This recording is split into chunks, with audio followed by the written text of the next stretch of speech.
এই সংসারে আপনার সব থেকে বড় বন্ধু কে? কেউ বলবেন ছোটবেলার বন্ধুরা, কেউ বলবেন মাতা পিতা, কেউ বলবেন ঈশ্বর। এবারে বলুন যে এই সংসারে আপনার সব থেকে বড় শত্রু কে?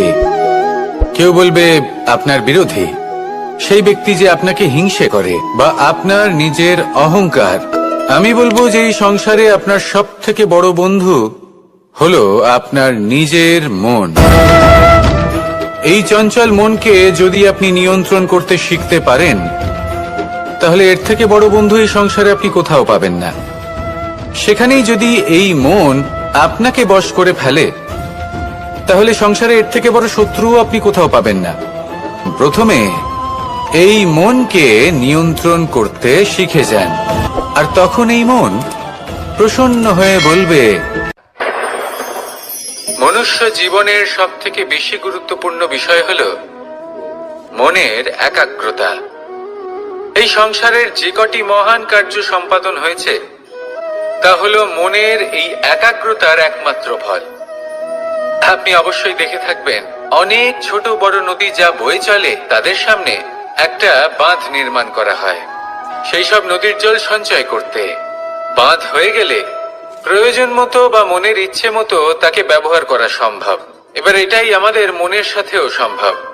আমাদের মনের একাগ্রতা আজকের দিনে দাঁড়িয়ে বিভিন্ন ধরনের বিকার, ক্রীড়া এবং ভোগের মধ্যে ভাগ হয়ে গেছে। একে একত্রিত করতে হবে, একটা বাঁধ নির্মাণ করতে হবে। শুধু এটাই করতে হবে, যেটা উচিত কর্ম সেটাই করুন, যেটা অনুচিত কর্ম সেটা করা থেকে নিজেকে বিরত এটাই করতে হবে। যেটা উচিত কর্ম সেটাই করুন, যেটা অনুচিত কর্ম সেটা করা থেকে নিজেকে বিরত রাখুন। ব্যাস, এই কাজটাই আপনি করতে থাকুন, করতে থাকুন। মনের মধ্যে একাগ্রতার বাঁধ নির্মাণ করুন। আর একবার যদি তা নির্মাণ হয়ে যায়, তাহলে যখন চাইবেন, যেখানে চাইবেন, যতটা চাইবেন একাগ্রতা প্রয়োগ করতে পারবেন। আর একবার যদি আপনি এটা শিখে যান, তাহলে এই সংসারকে বদলে ফেলার মতো কাজ আপনি করতে পারবেন, সমাজকে শোধরাবার মতো কাজ করতে পারবেন। তাহলে এই মনকে একাগ্র করুন আর আমার সাথে ভালোবেসে বলুন, রাধা রাধা। আমরা সবাই ফল খাই, কিন্তু আমাদের সেই ফলই প্রিয় হয় যে পরিপক্ক হয়ে ওঠে, যেটা নম্র হয়, আর যে ফল অনেক বেশি মিষ্টি আর সুস্বাদু হয়ে থাকে, যাদের রঙে বাহার দেখা যায়। সেইভাবে জীবনে আমরা নানান মানুষের সাথে পরিচিত হই, কিন্তু সেই মানুষই আমাদের মন ছুঁয়ে যায় যারা বিনম্র স্বভাবের, যাদের বাণী খুব মধুর, যাদের অন্তরে আত্মবিশ্বাসের একটা তেজ, একটা রং দেখা যায়। এবার এমন ব্যক্তি আমরা কি করে হব?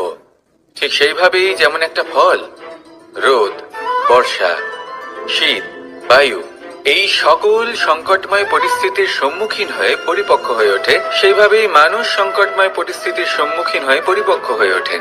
যদি এই সংকটের সম্মুখীন হন, তাহলে অভিজ্ঞ হবেন, আর এই অভিজ্ঞতাই শিক্ষা দিয়ে যাবে। এই অভিজ্ঞতা আমাদের শিখিয়ে দেয় যে আমাদের বিনম্র থাকতে হবে। অহংকার করে কোনো লাভ নেই।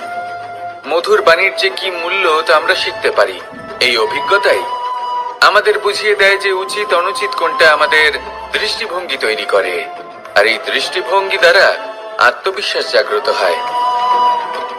সেই জন্য জীবনে কখনো বিপদ থেকে দূরে পালাবেন না, সেগুলোর সম্মুখীন হন, অভিজ্ঞতা লাভ করুন, তার থেকে শিক্ষা লাভ করুন, এইভাবেই পরিপক্ক হবেন।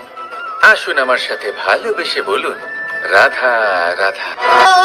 ধন সঞ্চয় করা সম্ভব, আর সেই জন্য ধন সব থেকে বেশি মূল্যবান সম্পত্তি নয়।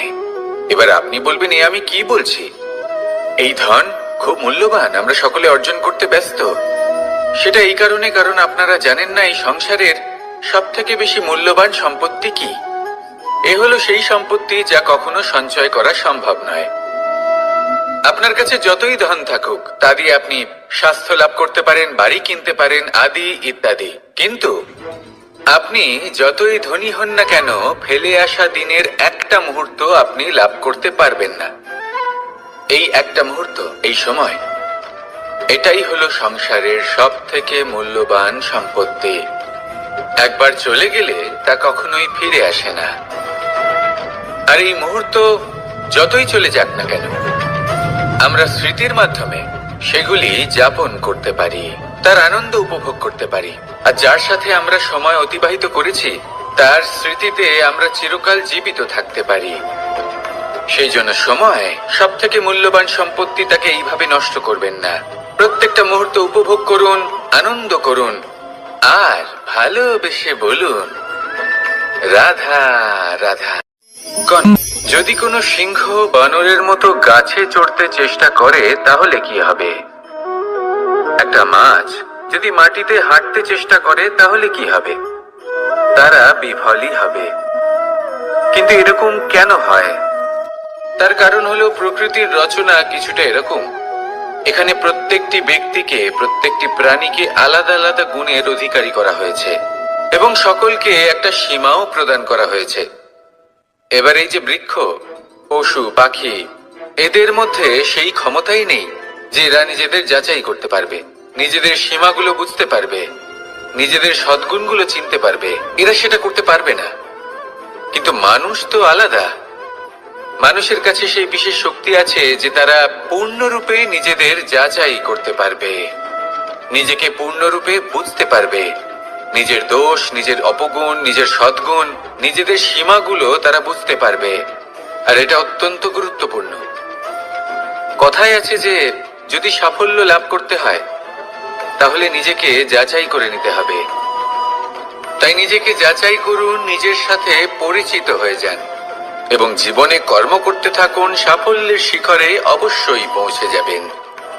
আর ওখানে যদি যান তাহলে এই মন প্রসন্ন হয়ে অবশ্যই বলবে রাধা রাধা। বনের মধ্যে যদি আপনি কোনো বিষাক্ত সাপ দেখেন তাহলে কি করবেন? আপনি তখনই তার থেকে দূরে পালাতে চেষ্টা করবেন। আর এটা কেন করবেন? নিজের রক্ষার্থে। এই কথা আমি নয় মেনে নিলাম, কিন্তু নিজের জীবনে এটা করেন না কেন? আপনি যেখানেই যান, যে স্থানেই যান না কেন, প্রত্যেক সময়, প্রত্যেক মুহূর্তে এমন বিষাক্ত সাপ আপনি অবশ্যই খুঁজে পাবেন। আর সেই সাপ নয় যাদের আপনি বনে খুঁজে পাবেন। এরা হলো সেই সাপ যা আপনাকে পাপ করতে বাধ্য করবে। আপনার অন্তরের বাসনা, ক্রোধ, অহংকার, লোভ, ঈর্ষা, এদের বৃদ্ধি ঘটাবে। দেখুন, বনের এই সাপ আপনাকে একবার ছেড়ে দিতেও পারে, ছোবল নাও মারতে পারে, কিন্তু এই যে পাপরূপী সাপ আছে তা অবশ্যই ছোবল মারবে। কর্ম যদি করেন তাহলে অবশ্যই ফল পাবেন। সেই জন্য যখনই কোথাও যাবেন, যদি এমন কাউকে দেখেন, যদি এমন কিছু দেখেন যে আপনাকে পাপ করতে বাধ্য করছে, তাহলে সেই মুহূর্তে সেখান থেকে পালিয়ে যান। যেমন বনের সাপ দেখে আপনি পালাতে থাকেন। সৎকর্মের রক্ষা অত্যন্ত আবশ্যক। আসুন আর আমার সাথে ভালোবেসে বলুন রাধা রাধা। কি সুন্দর একটা শব্দ। এর অনেকগুলো রূপ রয়েছে। অনিজ, যা কিনা অত্যন্ত শক্তিশালী হয়। যদি বেশি মাত্রায় এর প্রয়োগ করা হয় তাহলে এটা বিষময় হয়ে উঠতে পারে। এই হলো সেই ধুতুরা যার প্রয়োগ মহাদেবের পুজোতে করা হয়। এবার প্রশ্ন হলো এটাই যে এই স্বর্ণ এবং এই ধুতুরার মধ্যে মিল কি রয়েছে? মিল হলো এটাই যে এই দুটোই মানুষকে মত্ত করে তোলে। ধুতুরা মানুষকে তখন মত্ত করে যখন তাকে সেবন করা হয়, কিন্তু স্বর্ণ, ধন, সম্পত্তি, মানুষ এটা যতটাই অর্জন করে নেয় সেটাই যথেষ্ট। এই স্বর্ণ মানুষের ভাবনা চিন্তা করার ক্ষমতাকে বশ করে ফেলে।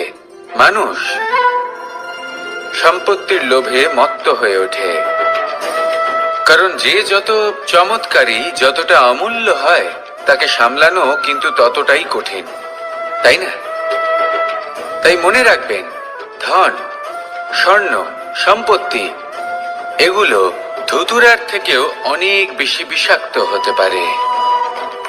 তাই এর ওপর আত্মসংযমের একটা কবচ পরিয়ে রাখবেন এবং বিবেকের শক্তির সাথে এগুলো প্রয়োগ করুন, তবেই কল্যাণ হবে। আসুন আমার সাথে ভালোবেসে বলুন রাধা রাধা। রোগ যদি এসে থাকে তাহলে তার ওষুধও অবশ্যই আসে। সমস্যা যদি আসে তাহলে সেই সমস্যার সমাধানও নিজে থেকেই আমাদের কাছে চলেই আসে।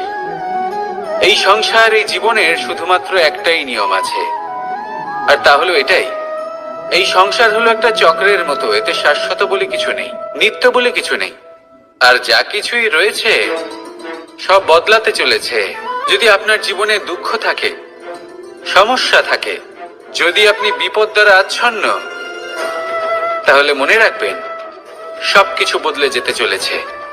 দুঃখের সময় কাঁদবেন না, মনকে আরো দুঃখী করে তুলবেন না, কারণ এখানে যা কিছুই এসেছে তা যাওয়ার জন্যই এসেছে। তাহলে এত চিন্তা কিসের? আনন্দ সহকারে জীবন যাপন করুন, আর আমার সাথে ভালোবেসে বলুন, রাধা রাধা। মানুষের জীবনে তিনটি গুণ অত্যন্ত প্রয়োজনীয়: শ্রদ্ধা, বিনম্রতা, যোগ্যতা। যদি জ্ঞান লাভ করতে চান তাহলে শ্রদ্ধার প্রয়োজন, যদি মান লাভ করতে চান তাহলে স্বভাবে বিনম্র হওয়া প্রয়োজন, আর যদি মনোবাঞ্ছিত স্থান লাভ করতে চান তাহলে যোগ্যতার প্রয়োজন। বিষয়টা সহজ। শ্রদ্ধা আপনাকে জ্ঞান দেবে, নম্রতা আপনাকে মান, আর যোগ্যতা উচিত স্থান দেবে। কিন্তু যদি আপনি এই তিনটি গুণ সম্মিলিত করেন তাহলে এমন কিছু লাভ করবেন যা এই সব কিছুর থেকে অনেক ঊর্ধ্বে: সম্মান। আর এ হলো সেই সম্মান যা প্রত্যেক মানুষের নিজের জীবনে লাভ করতে চেষ্টা করা উচিত, কারণ এই হলো সেই সম্মান যার কারণে আপনি চলে যাওয়ার পরেও এই সংসার আপনাকে ভালোবাসবে আর মনে রাখবে। আসুন আমার সাথে ভালোবেসে বলুন, রাধা রাধা। জীবনে গতি অত্যন্ত গুরুত্বপূর্ণ, মতিও হলো গুরুত্বপূর্ণ, এবং তার থেকেও বেশি গুরুত্বপূর্ণ হলো সঙ্গতি। একটা জলের ফোঁটা, তার মধ্যে গতি থাকে, প্রকৃতির মধ্যে তা লাভ করার ইচ্ছে নিহিত থাকে, কিন্তু এই যে সঙ্গতি তা নির্ধারিত করে যে এই জলের ফোঁটা ঝিনুকের মুখে পড়ে মুক্ততে পরিণত হবে নাকি বিষাক্ত সাপের মুখে পড়ে বিষে পরিণত হবে। এবার দেখুন, এই জঞ্জাল স্বর্ণকারের দোকানের সামনেও থাকে এবং জঞ্জাল একজন ব্যবসাদারের দোকানেও থাকে, কিন্তু জঞ্জাল যা স্বর্ণকারের দোকানে থাকে তা ব্যবসাদারের দোকানের জঞ্জালের থেকে অনেক বেশি মূল্যবান, কারণ তার মধ্যে সোনার কণার সঙ্গতি থাকে। সেই জন্য জীবনে সঙ্গতির উপর বিশেষ গুরুত্ব দেবেন। যেমন সঙ্গতি তেমনই আপনি হবেন। আসুন আমার সাথে ভালোবেসে বলুন, রাধা রাধা। প্রত্যেক প্রাণী ভালোভাবে জীবন যাপন করতে চান, এটা তাদের স্বভাবে আছে এবং ভাবাটা অনুচিত নয়। কিন্তু একটা ভালো জীবনের গুরুত্বপূর্ণ অংশ কোনটা? বসবাসের স্থান, সেই স্থান যেখানে আমরা জীবন অতিবাহিত করি। এবার মানুষ ভাবতে পারেন যে একটা ভালো বাসস্থানের অর্থ কি? সেই স্থান যেখানে সহজে জল পাওয়া যায়, যেখানে শুদ্ধ বায়ু পাওয়া যায়, যেখানে আনাজ উৎপন্ন হয়। এটা জীবনযাপনের জন্য পর্যাপ্ত বটে, কিন্তু ভালো জীবন যাপনের জন্য আরো একটা কথা আপনাকে বুঝতে হবে। সাধু, জ্ঞানী, পণ্ডিত ব্যক্তি, এই সকল মহাপুরুষ, এনাদের যে বাসস্থান তা অত্যন্ত বিশেষ হয়। এখানে এক ধরনের বিশেষ ইতিবাচক শক্তি থাকে, এমন একটা স্থান যেখানে দেবতারাও বিচরণ করেন। জীবন আমরা সবাই যাপন করি, কিন্তু জীবনের উদ্দেশ্য শুধুমাত্র জীবন যাপন করা নয়। জীবনের উদ্দেশ্য হলো মুক্তি লাভ করা। আর এই সকল সাধু, জ্ঞানী, পণ্ডিত ব্যক্তি, এই সকল মহাপুরুষ আপনাকে মুক্তির পথে নিয়ে যেতে পারেন, কারণ এরা হলেন সেই মহাপুরুষ যারা নিজেদের অন্তরের বিকার, অহংকার, ক্রোধ, বিদ্বেষ এই সকল দোষগুলিকে ত্যাগ করেছেন, এদের উপর বিজয় লাভ করেছেন। এমনই একজন ব্যক্তি আপনাকে মুক্তির পথে নিয়ে যেতে পারে। প্রয়োজন হলো শুধুই এনাদের চিনতে পারা, এদের কথা বুঝতে পারা এবং এদের দেখানো পথে চলা। যদি আপনি এটা করতে পারেন তাহলে এই মন প্রফুল্ল হয়ে বলবে, রাধা। এই শুকনো পাতাটিকে দেখুন, নিষ্প্রাণ হয়ে পড়েছে। একটা গাছের ডালে ছিল, সেই গাছ ওর লালন পালন করত, যখন যখন বাতাস বইত, এই পাতায় কম্পন দেখা দিত, মনকে প্রফুল্ল করে তুলত। কোনো একদিন এই পাতা গাছের ডাল থেকে ঝরে পড়ে গেল। নিঃসন্দেহে ও নিজের স্বাধীনতা পেল, কিন্তু আস্তে আস্তে শুকিয়ে গেল, নিষ্প্রাণ হয়ে গেল। দেখুন, আমি এই কথা বলছি না যে স্বাধীনতা অনুচিত, কখনোই না। কিন্তু যে কোনো পরিস্থিতিতে স্বাধীন হতে চাওয়া এটা নিশ্চিতরূপে অনুচিত। আমরা যদি আমাদের জীবনে পরিবারের গুরুত্ব ভেবে দেখি, তাহলে এই পরিবারে যতই মতভেদ থাকুক না কেন, যতই মনোমালিন্য থাকুক না কেন, যতই বিবাদ থাকুক না কেন, এই সব মিটিয়ে নেওয়া অত্যন্ত প্রয়োজনীয়। সেই সবকিছু সমাপ্ত করা অত্যন্ত প্রয়োজনীয়।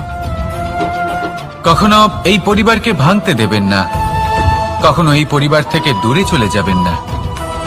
এই পরিবার হলো আমাদের জীবনের একটা অমূল্য সম্পদ, অমূল্য এক আশ্রয়, যা এই সংসারে হয়তো কোথাও আপনি পাবেন না।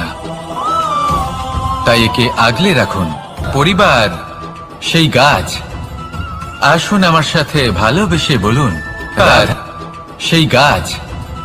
আসুন আমার সাথে ভালোবেসে বলুন, রাধা রাধা। অনেক সময় আমরা জীবনে অনেক মানুষকে এমন বলতে শুনে থাকি যে আমি অসফল হয়েছি কারণ আমার সময় ভালো যাচ্ছিল না। আমি এই জিনিসটা লাভ করতে চাইছিলাম কিন্তু করতে পারলাম না কারণ আমার সময়টা ভালো যাচ্ছিল না। আমি আমার জীবনে ওই মহান কাজটা করতে চাইছিলাম কিন্তু করতে পারলাম না। কেন? কারণ আমার সময়টা ভালো যাচ্ছিল না। কিন্তু যে মুহূর্তে ভালো সময় আমার জীবনে আসবে, আমি সব কিছু প্রাপ্ত করব। এমন প্রায় প্রত্যেকেই বলেন। আসুন একটা কথা বোঝা যাক। একজন মালিকে দেখুন, সে প্রত্যেক দিন গাছের সেবা করে, তাকে জল দেয়, তার যত্ন আত্তি করে। কেন? প্রত্যেক দিন সেই গাছ ফল দেয় না। সঠিক সময় এলে তবেই সেই গাছ ফল দেয়, কিন্তু প্রত্যেক দিন মালি তার সেবা করে, তাকে যত্ন করে। শুধুমাত্র তখন করে না যখন সেই গাছ ফল দিতে সক্ষম। আর যদি মালি গাছের যত্ন প্রতিদিন না করে, তাহলে হয়তো সেই গাছ ফল দিতেই পারবে না। এটাই হলো আমাদের জন্য একটা শিক্ষা। যখন সময় আমাদের জন্য অপেক্ষা করে না, তখন আপনি সময়ের জন্য কেন অপেক্ষা করছেন? ভালো সময়ের জন্য অপেক্ষা করবেন না। ভালো এবং শুভ কর্ম দ্বারা ভালো সময়কে নিজের কাছে টেনে আনুন। নিরন্তর কর্ম করুন, পরিশ্রম করতে থাকুন। শুভ সময় আপনা থেকেই আপনার কাছে আসবে। আসুন আমার সাথে ভালোবেসে বলুন, রাধা রাধা। একে বালি বলুন, মাটি বলুন বা ধুলো বলুন, এ দিয়ে কত কিছু করা সম্ভব। এ দিয়ে আপনি নিজের বাসস্থান নির্মাণ করতে পারেন, প্রাচীর গড়ে তুলতে পারেন, অট্টালিকা নির্মাণ করতে পারেন। কিন্তু যদি এই বালিকে আপনি মুষ্টিবদ্ধ করে রাখতে চান, তাহলে তা হাত থেকে ফসকে যাবে। আপনি কখনোই একে মুষ্টিবদ্ধ করতে পারবেন না। এরকমই হয় আমাদের জীবন, আর এরকমই হয় সময়। এই মুষ্টিবদ্ধ করা বালির মতো। সময়কে আমরা বাধা দিতে পারবো না, আটকেও রাখতে পারবো না। এ হলো প্রবাহমান। জন্ম থেকে মৃত্যু পর্যন্ত এই যে সময়, তা খুবই সীমিত। আর এই সময় আমরা যেটাই করি তার দ্বারাই আমাদের মূল্য নির্ধারিত হয়। আর এই সংসার থেকে চলে যাওয়ার পরেও এই সংসার এই সব কর্মের জন্যই আমাদের মনে রাখে। তাই যদি আপনি এটা ভাবেন যে আজ যে কর্ম করার ছিল আমি না হয় কাল করে নেব, কাল আমার লক্ষ্যে পৌঁছানোর কথা ছিল আমি পরশু পৌঁছবো, না, এই সময় খুব মূল্যবান, একে নষ্ট করবেন না। এই সময়কে সদ্ব্যবহার করুন, মহান হবার পথে অগ্রসর হন। একে যদি মুষ্টিবদ্ধ করে রাখার চেষ্টা করেন, এই সময় থেমে থাকবে না। আসুন আমার সাথে ভালোবেসে বলুন, রাধা রাধা। আমাদের জীবনে অনেক ধরনের ব্যক্তি এসে থাকেন। কেউ কেউ আমাদের সাথে থেকে যান, কেউ আমাদের থেকে দূরে চলে যান। কেউ ভালো মানুষ হন, কেউ খারাপ মানুষ। কিন্তু আমরা সবসময় সেই সময়টাকে নিয়ে দুঃখ প্রকাশ করি যখন আমাদের জীবনে কোনো খারাপ ব্যক্তি প্রবেশ করেন। তারা আমাদের খারাপ অনুভূতি দেন, দুঃখ দেন, কষ্ট দেন। আমরা সবাই তাকে ভালো মন্দ কথা বলি। কিন্তু কেন? এমন বিভিন্ন ধরনের মানুষ, খারাপ মানুষ, ভালো মানুষ সবার জীবনেই আসেন এবং সকলকেই একটা অমূল্য শিক্ষা দান করে যান। এবার আপনি নিজেই ভেবে দেখুন, জীবনে যখন প্রথমবার আপনি আগুন স্পর্শ করেছিলেন তখন আপনি একটা শিক্ষা লাভ করেছিলেন যে আমাকে আগুনের থেকে একটু দূরে থাকতে হবে। তারপর আস্তে আস্তে আপনি শিখলেন যে কিভাবে এই আগুনকে নিয়ন্ত্রণে রাখতে হবে। তারপর আপনি শিখলেন যে কিভাবে নিজের জীবনে তাকে প্রয়োগ করতে হবে, তা সে অন্ধকারে প্রকাশ লাভ করার জন্য হোক বা খাবার বানানোর জন্য। সেইভাবেই কোনো খারাপ ব্যক্তি যখন আপনার জীবনে আসে কোনো শিক্ষা দিয়ে যান, তার প্রতি কৃতজ্ঞ থাকুন। তার বিষয় খারাপ ভাবার বা খারাপ অনুভূতি নিয়ে থাকার কোনো প্রয়োজন নেই। সেই শিক্ষা লাভ করুন। সংসারে আমাদের জীবনে যখন কোনো সুখ বা দুঃখ আসে তার জন্য আমরা কাউকে না কাউকে অবশ্যই দায়ী করে থাকি, তাই না? এই ব্যক্তি আমাদের সাথে এরকম কাজ করেছেন তাই আমার সাথে এমন হলো। ওই ব্যক্তি যদি এমনটা না করতেন তাহলে আজ আমি ওই স্থানে পৌঁছতে পারতাম। সবই আপনার দৃষ্টিভঙ্গির ওপর নির্ভরশীল, আর যদি আপনার দৃষ্টিভঙ্গি এমন হয় তাহলে তা অনুচিত। সত্যি কথা বলতে এই সংসারে ভিন্ন ভিন্ন ধরনের মানুষ আছে। এটা আপনার উপর নির্ভর করছে কিভাবে তাদের স্বাগত জানাবেন। একবার ভাবুন, আমি আমার দুটো হাত সামনে নিয়ে এলাম, দুটো মুঠো খুলে দিলাম। দুই প্রকারের মানুষ আসবেন, কিছু না কিছু দিয়ে যাবেন। এই মুঠো যদি আমি বন্ধ করে দিই তাহলে না কেউ আমাকে কিছু দিতে পারবে, না আমার কিছু যাবে আসবে। নিশ্চয়ই বুঝতে পারছেন এই দুই ধরনের ব্যক্তি কারা এবং তারা কি দিয়ে যান। আমি যদি নিজের মুঠো খুলে দিই তাহলে কিছু ভালো মানুষ আসবেন, আমাকে আনন্দ, সন্তুষ্টি, জ্ঞান প্রদান করে যাবেন, ভালো অভিজ্ঞতা দিয়ে যাবেন। কোনো খারাপ ব্যক্তি যদি আসেন তাহলে তিনিও খারাপ অভিজ্ঞতা দেবেন, যার থেকে আমি শিক্ষা লাভ করব। এই সব কিছু আমি লাভ করতে পারি। মুঠো যদি বন্ধ করে রাখি তাহলে আমি কিছুই পাবো না। দেখুন, এই সংসারে প্রত্যেকের জীবনে এরকম, প্রত্যেকের জীবনে সবকিছুই আছে। ভালো খারাপ দুই মানুষই আছে, ভালো অভিজ্ঞতা আছে, খারাপ অভিজ্ঞতা আছে। নির্ভর করছে আপনার উপর যে আপনি কি করবেন, এনাদের স্বাগত কিভাবে জানাবেন, কার থেকে কি বুঝবেন, কি শিখতে পারবেন, আর কোন দৃষ্টিভঙ্গি নিয়ে অগ্রসর হবেন। এটাই নির্ধারণ করবে যে আপনার জীবন কেমন হবে।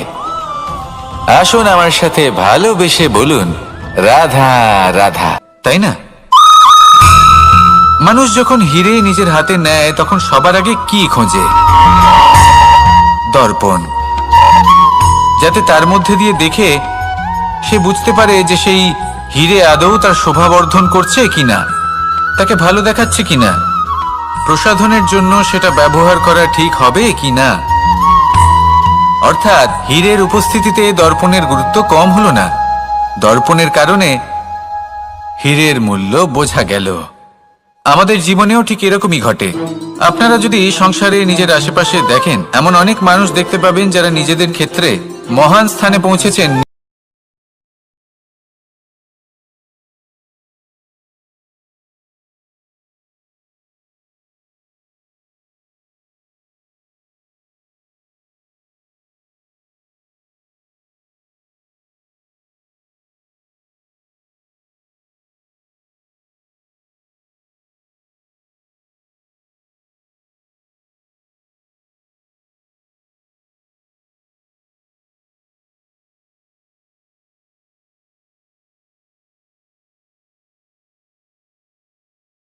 যদি আপনি দর্পণ হয়ে থাকেন তাহলে নিজেকে ছোট মনে করবেন না।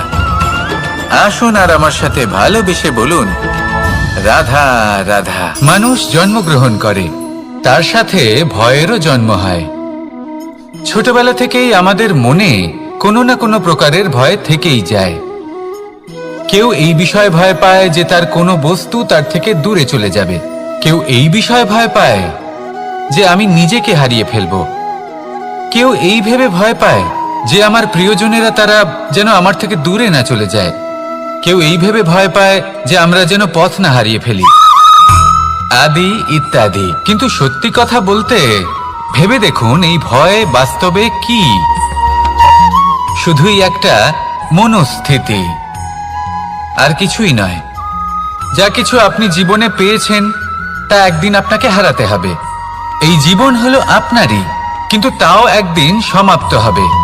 তাই ভয় পেয়ে কি লাভ? এই ভয় শুধু আপনাকে জীবন যাপন করা থেকে বাধা দিচ্ছে, আর কিচ্ছু নয়। পথ হারিয়ে ফেললেই বুঝতে পারবেন যে নতুন পথ কিভাবে বানাতে হয়।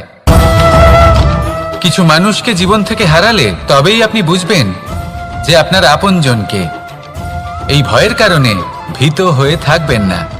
এই তারা নক্ষত্র অন্ধকারের অভাবে গুরুত্ব হারায়। শিবকেও মহাদেব হওয়ার জন্য বিষপান করতে হয়েছিল। প্রত্যেক পরিস্থিতি, প্রত্যেক সাফল্য আপনার পরীক্ষা নেবে। তাতে উত্তীর্ণ হওয়া হলো আপনার কর্ম। যখনই আপনি ভয় পাবেন বা সংকটের সম্মুখীন হবেন, তখন সাহসের সাথে তার সম্মুখীন হন। মনে রাখবেন, যে সম্মুখীন হতে জানে, সাফল্য তার সাথে সবসময় থাকে। আসুন আর আমার সাথে ভালোবেসে বলুন, রাধা রাধা। এই সংসারে সব থেকে বেশি কোমল বস্তু হলো রেশম। এই রেশম এতটাই কোমল হয় যে এর পুরো একটা থান শুধুমাত্র একটা হাতে ধরা সম্ভব। কখনো ভেবে দেখেছেন এই রেশম কিভাবে হয়? একটি কীট তার লালার দ্বারা উৎপন্ন হয়। এই কীট সেই রেশমকে পাক দিতে থাকে, পাক দিতেই থাকে, আর আস্তে আস্তে এই সুতোকে ব্যবহারযোগ্য করে তোলার জন্য এই কীটগুলিকে এই কবচের সাথেই ফুটন্ত জলে ফেলে দেওয়া হয়। এই সংসারে যদি আমাদের স্বপ্ন এই সংসারের দুঃখ হরণ করার জন্য, এই সংসারে সুখ বিতরণ করার জন্য হয়, তবেই আমাদের প্রগতি সম্ভব। যদি আমাদের এই স্বপ্ন শুধুই আমাদের এবং আমাদের স্বার্থ সিদ্ধির জন্য হয়, তাহলে এই স্বপ্ন আমাদের অন্ধ করে দেবে, আমাদের অন্ধকারের পথে নিয়ে যাবে, আর আমরাও সেই কীটের মতো হয়ে যাব। নিজেদেরই মায়াজালে আমরা নিজেই ফেঁসে যাব, আর শেষে আমরা যদি কিছু লাভ করি তা হবে একাকিত্ব, অন্ধকারময় মৃত্যু। তাই স্বপ্ন অবশ্যই দেখুন, কিন্তু এমন ভাবে স্বপ্ন দেখবেন না যে তার এই বন্দিগৃহে আপনি নিজেই ফেঁসে গেলেন। স্বপ্ন দেখুন পরোপকারের, পরমার্থের, সবাইকে উদ্ধারের, অন্ধকারের নয়। তবেই কল্যাণ হবে, আর তবেই এই হৃদয় প্রসন্ন হয়ে বলবে, রাধা রাধা। মানুষ যখন এই সংসারে প্রবেশ করে, অর্থাৎ জন্মগ্রহণ করে, তখন নিশ্চিন্তে থাকে, আনন্দে থাকে। কিন্তু যেইমাত্র তার মধ্যে বোধশক্তি আসে, তখন সে গৃহস্থ জীবন যাপন করে, তারপর আবার চিন্তায় মগ্ন হয়ে যায়। ভাবে, এই যে আমার পরিবার, আমি কি ঠিকমতো তার খেয়াল রাখতে পারছি? কাল যখন আমি এই সংসার থেকে চলে যাব, তখন আমার এই পরিবারের দেখাশোনা কে করবে? শেষ পর্যন্ত এই পরিবার তো আমারই উত্তরদায়িত্ব। যাক, আপনাকে একটা প্রশ্ন করি। এই সংসারে আসার পূর্বে আপনি কি এই প্রশ্ন করেছিলেন, এটা ভেবেছিলেন যে আমাকে ছাড়া এই সংসার কিভাবে চলবে? করেননি, তাই তো? তাই আপনার এটা নিয়ে দুশ্চিন্তা করার প্রয়োজন নেই যে আপনি যখন এই সংসার ত্যাগ করে চলে যাবেন তখন কি হবে।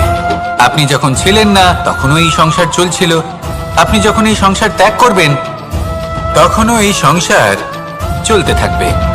যদি কোনো বিষয়ের প্রভাব থাকে, তা হলো আপনার আজকের তথা বর্তমানের কর্ম, অর্থাৎ আজ আপনি কি করছেন, কার জন্য মঙ্গল করছেন, কাকে প্রেরণা দিচ্ছেন, কাকে সাহায্য করছেন, কোন উদাহরণ প্রস্তুত করছেন। আপনি এই সংসারে যে ছবি অঙ্কন করবেন, সংসার সেটাই মনে রাখবে। তাহলে শুধু সৎকর্ম করুন, মঙ্গল করতে থাকুন, আর আমার সাথে ভালোবেসে বলুন, রাধা রাধা। কিন্তু সেখানে শিয়াল বলল, আমি তো এরকম কিছু করিনি। কিন্তু যদি আপনি এরকম বলেন, কোনো প্রমাণ দিন, এর কোনো সাক্ষী আছে?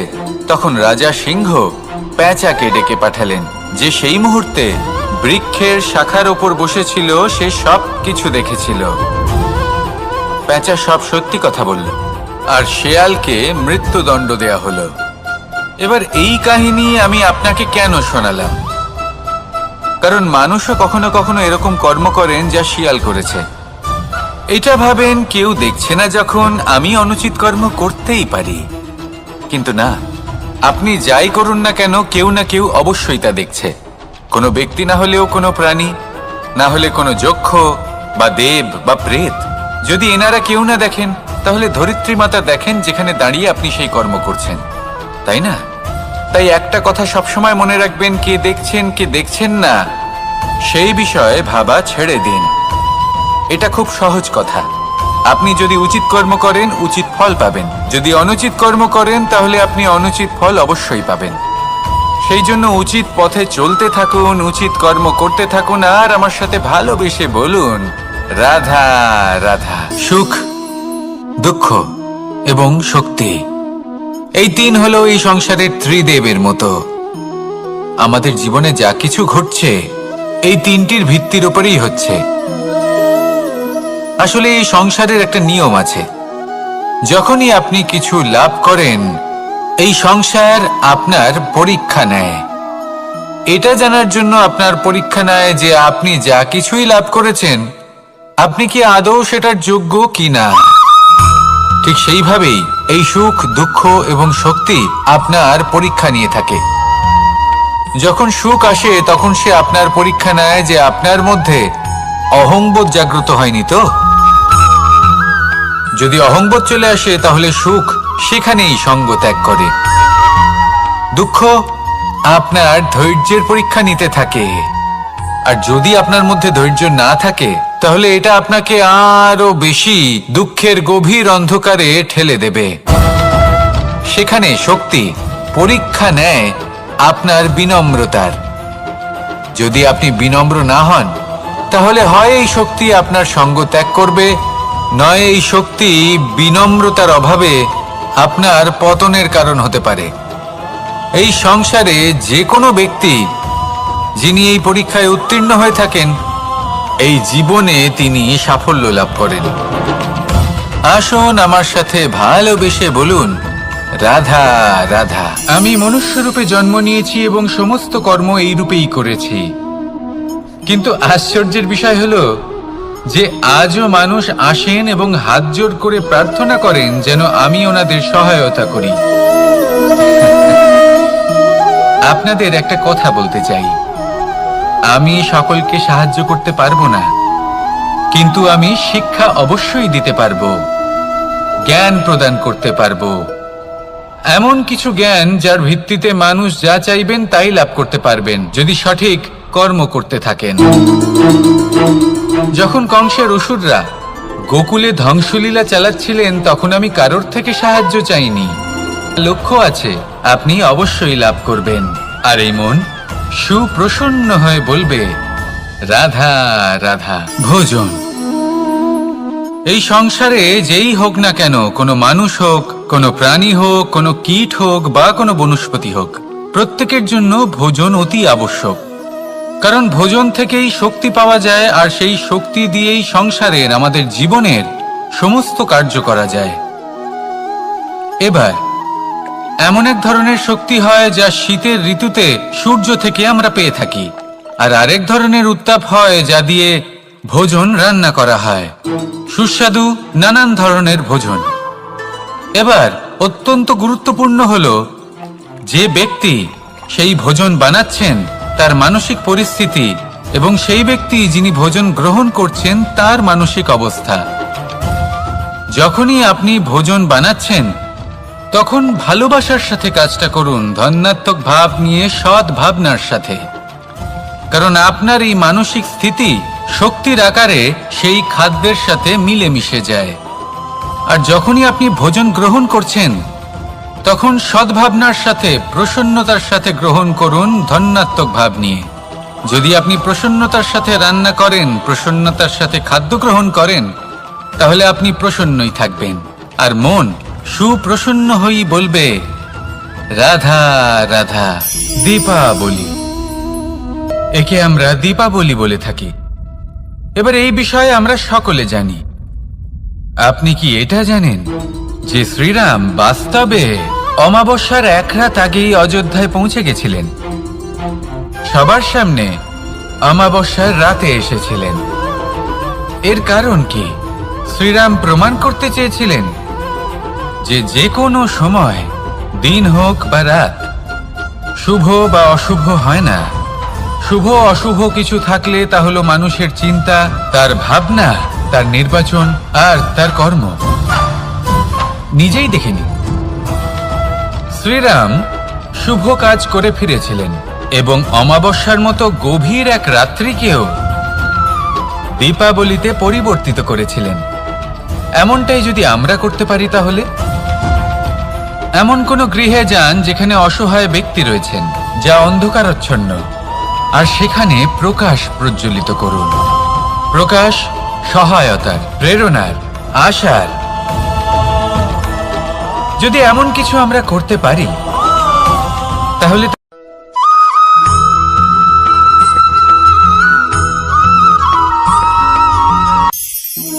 আমরা জীবনে এমন অনেক মানুষকে চিনি যারা অত্যন্ত শক্তিশালী, নিজের পরীক্ষা দিতে কখনো পিছপা হন না, খুব কঠোর হন, আত্মপ্রত্যয়ী হন, কিন্তু তাও তারা সাফল্য পান না। কেন? কি কারণ হতে পারে এর? লৌহ মানবের মতো ব্যক্তিত্বের অধিকারী হওয়া সত্ত্বেও তারা সফলতা কেন লাভ করেন না? এবার এটার উত্তর তাদের ব্যক্তিত্বের মধ্যেই লুকিয়ে রয়েছে। লৌহ মানব, লোহা। আপনি কখনো লোহাকে দেখে থাকবেন, অত্যন্ত শক্তিশালী, অত্যন্ত কঠিন, কিন্তু শুধু তখনই যখন সেটা শান্ত থাকে, শীতল থাকে। তাকে উত্তপ্ত করুন, তা আর কঠিন থাকবে না, তারবেন না। চিনতে শিখুন সেই চিন্তাগুলো যা ক্রোধ বাড়িয়ে দেয়, আর সেগুলোকে শেষ করে দিন, নয়তো সেই রাগ আপনার পতন অবশ্যই ঘটাবে। রাধা রাধা।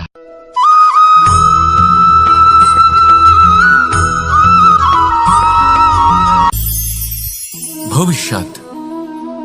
সংসারে এমন কোন ব্যক্তি আছেন যিনি নিজের ভবিষ্যতের বিষয়ে ভাবেন না? যে কেউ ভাবেন, আমার ভবিষ্যৎ কিছু এরকম হবে, আমি ভবিষ্যতে এরকম কিছু একটা করব, এই সুবিধা থাকবে, এই আনন্দ পাবো, ইত্যাদি ইত্যাদি। কিন্তু সত্যি বলি, ভবিষ্যতের থেকে বড় ভণ্ড আর কেউ নেই। ভবিষ্যৎ আপনাকে ছেড়ে চলে যাবে, আপনি জানতেও পারবেন না। ভবিষ্যৎ আপনার থেকে আপনার বর্তমান কেড়ে নেবে।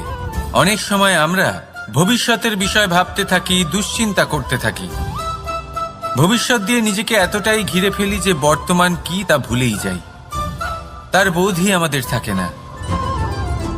ভাবুন, ভবিষ্যৎ কি? ভবিষ্যৎ হলো সেটাই যা এখনো পর্যন্ত ঘটেনি। বর্তমান হলো সেটা যা এখন ঘটছে। তাহলে যা এখনো ঘটেইনি তার বিষয়ে দুশ্চিন্তা করে নিজেকে ব্যতিব্যস্ত কেন করছেন? এই বর্তমান, এটাই হলো গুরুত্বপূর্ণ।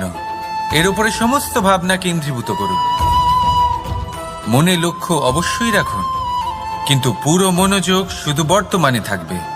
এই বর্তমানকে যদি সামলে নিতে পারেন, তাহলে আপনার ভবিষ্যৎ এমনি উজ্জ্বল হয়ে উঠবে। তাহলে আসুন আমার সাথে ভালোবেসে বলুন, রাধা রাধা।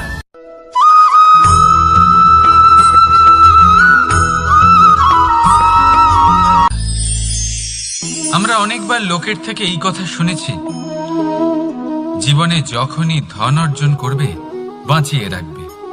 কি হয়, কঠিন পরিস্থিতিতে আপনার খারাপ সময় তা আপনার কাজে আসে। কিন্তু এই কথা কি 100% সত্যি? ভাবুন, এই সমস্ত ধন যে আপনি অর্জন করেছেন তা কি আপনাকে সুস্বাস্থ্য দিতে পারবে? এই সমস্ত ধন কি আপনাকে সুখ এনে দিতে পারবে?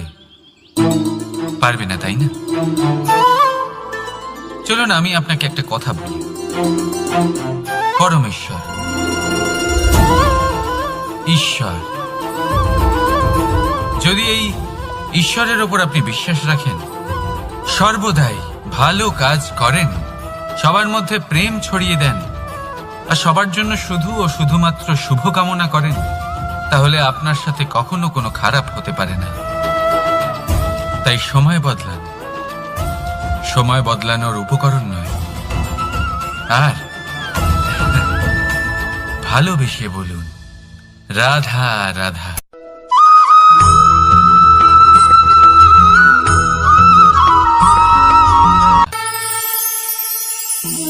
একটা সিদ্ধান্ত।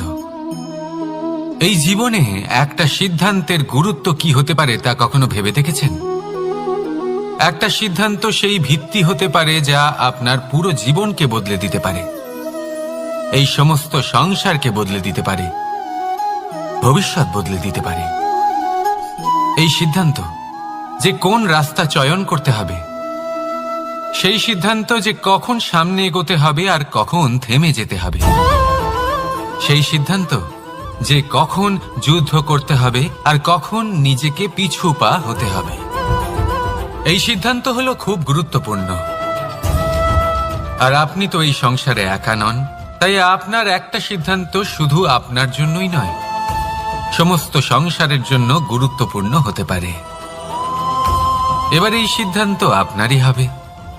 ভাবনা চিন্তা করে নেবেন, সাফল্য পাবেন। রাধা রাধা।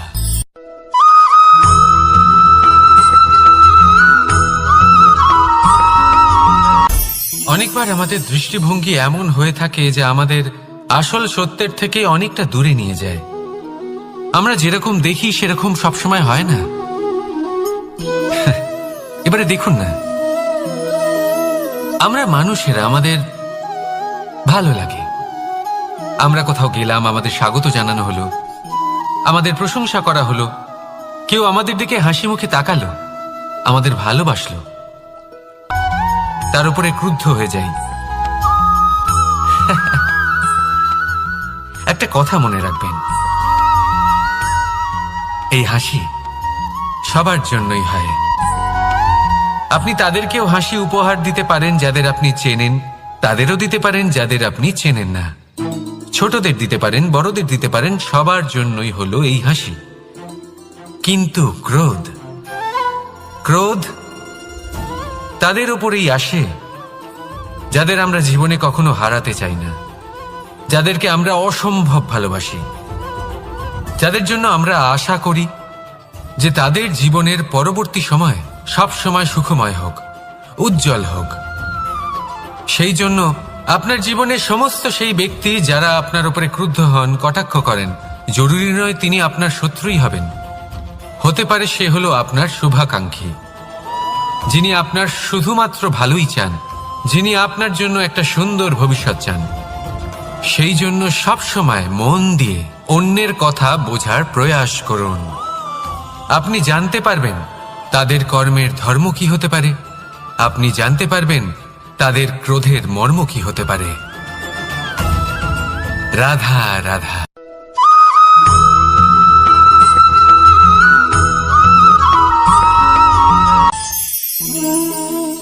অহংকার এ হলো ছোট একটা শব্দ, কিন্তু এর প্রভাব অত্যন্ত বৃহৎ হয়ে থাকে। আর সব থেকে বড় সমস্যা হলো মানুষ আজ অবধি বুঝতেই পারেনি যে এই অহংকারের বাস্তব রূপ কিরকম। কেউ একে গর্বের নাম দেন, কেউ একে আত্মসম্মানের নাম দিয়ে থাকেন, এবং কোথাও একটা এমন সময় চলে আসে যখন সময় এই অহংকারকে ভেঙে খান খান করে দেয়। আর তখন না গর্ব আপনাকে বাঁচাতে পারে, না আপনার আত্মসম্মান। এখন যদি আপনাকে উদাহরণ দিই, তাহলে যেখানে আপনি বসে আছেন সেই ঘরেই ওপরে তাকান, সেই ছাদের দিকে।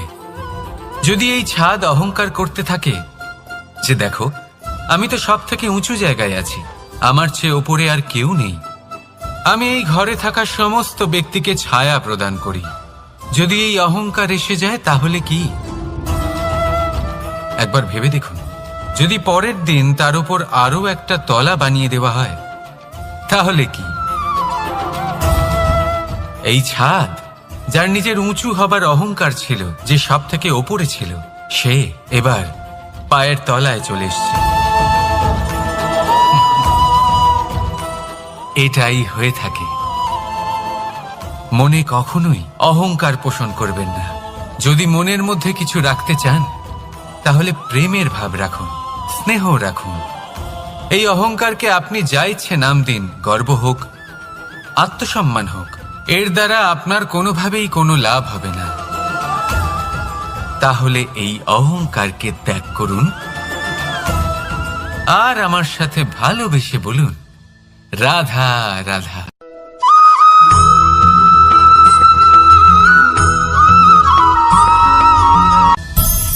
সংসারে অনেক সময় এরকম হয় যে আমরা খুব সমস্যায় থাকি, খুব বিপদের মধ্যে থাকি, আর সেই সমস্ত মানুষ যারা আমাদের কাছের মানুষ, আমাদের আপনজন, তারা আমাদের ত্যাগ করে চলে যান। আমরা এই সময় দুঃখ পাই, নিরাশ হয়ে পড়ি এবং একা একাই সেই সমস্যাকেও কাটিয়ে উঠি। এবার পরিস্থিতি যেমন খুশি হোক না কেন, সেই সব মানুষ যারা এমন সময় আপনাকে ত্যাগ করেছেন তাদের প্রতি ক্রুদ্ধ হওয়া, অভিমান করা, এটা অনুচিত। আমি বলবো তাদের প্রতি কৃতজ্ঞ থাকুন। আমি বলবো তাদের ধন্যবাদ জানান যে তারা এমন সময় আপনার সঙ্গ ত্যাগ করেছেন যখন আপনার তাদের সব থেকে বেশি প্রয়োজন ছিল। কারণ দেখুন, হয় তাদের বিশ্বাস ছিল যে আপনি নিজেই এই বিপদ থেকে বেরিয়ে আসতে পারবেন, বা তাদের ত্যাগ করার জন্য আপনি নিজের উৎসাহ বাড়িয়ে তুললেন, আপনি নিজের শক্তি বাড়ালেন এবং নিজে সেই সমস্যা থেকে বেরিয়ে আসলেন। নিজের খারাপ সময়কে আপনি নিজেই ভালো সময় করে তুললেন। শেষ পর্যন্ত আপনি আরো শক্তিশালী হয়ে উঠলেন, আরো শ্রেষ্ঠ হয়ে উঠলেন। আর এটাই তো আপনার বিজয়, যার কারণ হলো তাদের আপনাকে ত্যাগ করা। তাহলে তাদের ধন্যবাদ জানান আর আমার সাথে ভালোবেসে বলুন, রাধা রাধা।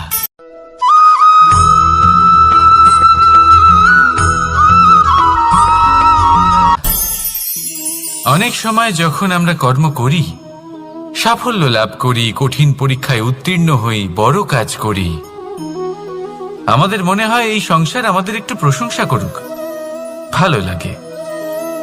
অনেকবার মনে হয় এটা হলো আমাদের কর্মের ফলই বটে, আমরা আনন্দ পাই। কিন্তু যখন আমরা এই প্রশংসা পাই না, তখন কি হয়? আমরা দুঃখী হয়ে যাই, ভেঙে পড়ি। মনে হয় যেন আমার জন্য কেউ চিন্তাই করে না, এমন মনে হয় যেন আমাদের আনন্দে অন্য কেউ আনন্দই পায় না। অনেক রকম ভাবনা আসে। কিন্তু আমি আপনাকে একটা প্রশ্ন করতে চাই, আপনি যে কাজই করেন না কেন, যে কর্মই করেন না কেন, তা কি শুধুমাত্র প্রশংসার জন্য করেন? যদি এরকম হয়ে থাকে তাহলে সেই ভাবনা এক্ষুনি ত্যাগ করুন। কারণ এই প্রকৃতি আমাদের অন্য শিক্ষা দেয়।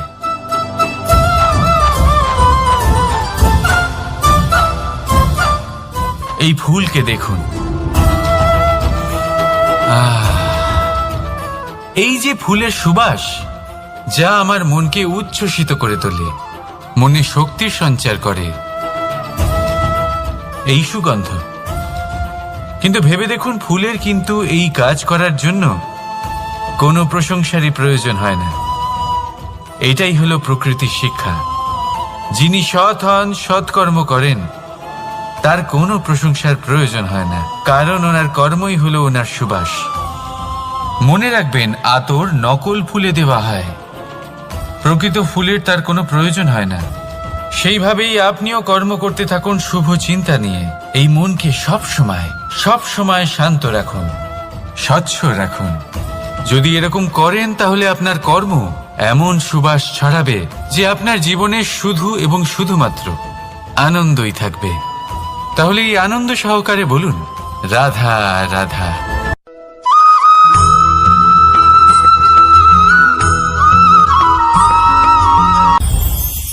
এই সংসারে যখনই কোনো সমস্যা আসে, তখন আমরা আমাদের সব থেকে বড় সম্বলের কাছে আশ্রয় খুঁজি, তা হলো আমাদের বিশ্বাস। এবার প্রশ্ন হলো এটাই যে এই বিশ্বাস, দেখুন, এই সংসারে বিপদের সম্মুখীন হলে কে আপনাকে সাহায্য করবে সেটা নির্বাচন করা আপনার হাতে নেই। সেটা সেই সকল ব্যক্তির উপর নির্ভরশীল যে তারা আপনাকে সাহায্য করবে নাকি করবে না। অর্থাৎ যখনই কোনো বিপদ আসে, সর্বপ্রথম তার সম্মুখীন আমাদের নিজেকেই হতে হয়, আর তার জন্য প্রস্তুত থাকা প্রয়োজনীয়। সেই শক্তি, সেই সাহস অর্জন করা প্রয়োজনীয়। দেখুন, যখনই অন্ধকার আসে তখন সবার আগে কে আপনাকে ত্যাগ করে চলে যায়? আপনার নিজেরই ছায়া। এই অন্ধকারের সম্মুখীন হতে হয় অন্তরের প্রদীপের দ্বারা, অন্তরের আত্মা দ্বারা। তবেই আপনি অন্ধকারের ওপর জয়লাভ করতে পারবেন। সেই জন্য যে বিপদই আসুক না কেন, নিজেকে তার জন্য প্রস্তুত রাখা উচিত। সেই সাহস নিয়ে আসুন। এমন কোনো বিপদ নেই যা আপনাকে ভেঙে দিতে পারে। আসুন আমার সাথে ভালোবেসে বলুন, রাধা রাধা।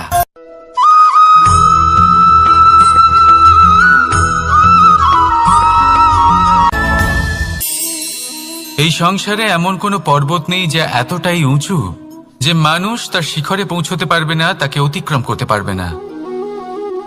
এই সংসারে এমন কোনো সাগর নেই যা কিনা এতটাই গভীর যেখানে মানুষ তার তলদেশে পৌঁছে ফিরে আসতে পারবে না। একটা ছোট্ট বরফের টুকরো পর্বতের শিখরে গলে গিয়ে বইতে থাকে, আর দেখতে দেখতেই তা মহানদী গঙ্গায় পরিবর্তিত হয়। এর কারণ কি? এর কারণ হলো প্রচেষ্টা, প্রারব্ধ নয়। এই প্রচেষ্টাই সুনিশ্চিত করে যে আপনার প্রারব্ধ কি হবে। এই সমস্ত কিছু হলো প্রচেষ্টা আর প্রারব্ধের খেলা। আপনার প্রচেষ্টা যেরকম হবে আপনার প্রারব্ধ সেরকমই হবে। আর আপনার প্রচেষ্টা যদি উচ্চ মানের হয় তাহলে প্রারব্ধকে আপনার সামনে নত হতেই হবে। কি বলেন? তাহলে আসুন আমার সাথে ভালোবেসে বলুন, রাধা রাধা। অনেক সময় মানুষ অতীতকে দেখেন আর তখন অহংবোধে পরিপূর্ণ হয়ে ওঠেন। কখনো বর্তমানের দিকে তাকান, ভবিষ্যতের দিকে তাকান আর পরিতৃপ্তিতে ভরে ওঠেন। কেন বুঝতে পারেন না একটা সহজ কথা? এই যে সৃষ্টি, এই সৃষ্টি হলো একটা বড় চক্র যা বারংবার আপনার কাছে ফিরে আসবেই। কঠিন থেকে কঠিনতর পরীক্ষায় আপনাকে নিযুক্ত করবে, যাতে আপনাকে উত্তীর্ণ হতেই হবে। যা কাল ছিল তা আজ নেই, এটা সবাই জানেন। যা আজ আছে তা হয়তো কাল থাকবে না, এটাও আপনাকে মেনে নিতে হবে, তাও আবার হাসি মুখে। শান্ত থাকতে শিখুন আর কখনোই মনের মধ্যে অহংকার উৎপন্ন হতে দেবেন না। হতে শিখুন সেই হিমবাহের মতো। হয়তো এই জন্যই এত শীতল থাকে, কারণ ও জানে গতকালও জল রূপে ছিল, আজ বরফ রূপে হয়তো আছে, কিন্তু কাল পুনরায় সে জলেই পরিণত হবে। নিজেকে শান্ত রাখুন। হয়তো আজ আপনি সাফল্যের শিখরে আছেন, হয়তো বা নেই। আপনাকে প্রত্যেক দিন অবশ্যই দেখতে হবে। শুধু নিরন্তর প্রচেষ্টা করতে থাকুন, প্রত্যেক পরিস্থিতির জন্য তৈরি থাকুন, আর একে ভারসাম্যে রাখতে শিখুন। আপনার কাল হোক, আজ হোক বা আগামীকাল, আপনার ভালো দিন হোক বা খারাপ দিন, সব পবিত্র হয়ে যাবে। তাহলে আসুন আর আমার সাথে ভালোবেসে বলুন, রাধা রাধা।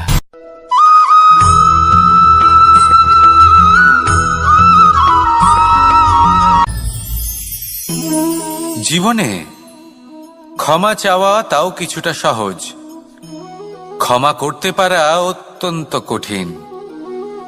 ক্ষমা 2 অক্ষরের এই শব্দ হতে পারে, কিন্তু অত্যন্ত বড় এই শব্দ, অত্যন্ত গুরুত্বপূর্ণ এই শব্দ।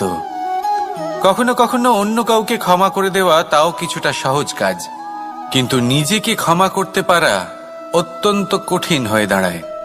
অতীতে যদি আমাদের এমন কোনো ভুল হয় যে কারণে আমরা নিজেকে ক্ষমা করতে পারি না, অনেক সময় এমন কিছু ভুল করে বসি যে বিষয় শুধু আমরাই জানি, কিন্তু আমরা নিজেকে ক্ষমাই করতে পারি না, আর আমাদের বিকাশ সেখানে স্তব্ধ হয়ে যায়।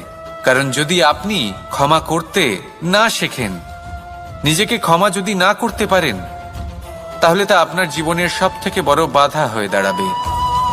সেই জন্য জীবনে অবশ্যই শিখুন যে কিভাবে নিজেকে ক্ষমা করতে হয়, আর শিখুন যে আগের করা ভুল আবার কি করে না করা যেতে পারে। এই মন হালকা হবে আর প্রসন্ন হয়ে বলবে, রাধা রাধা।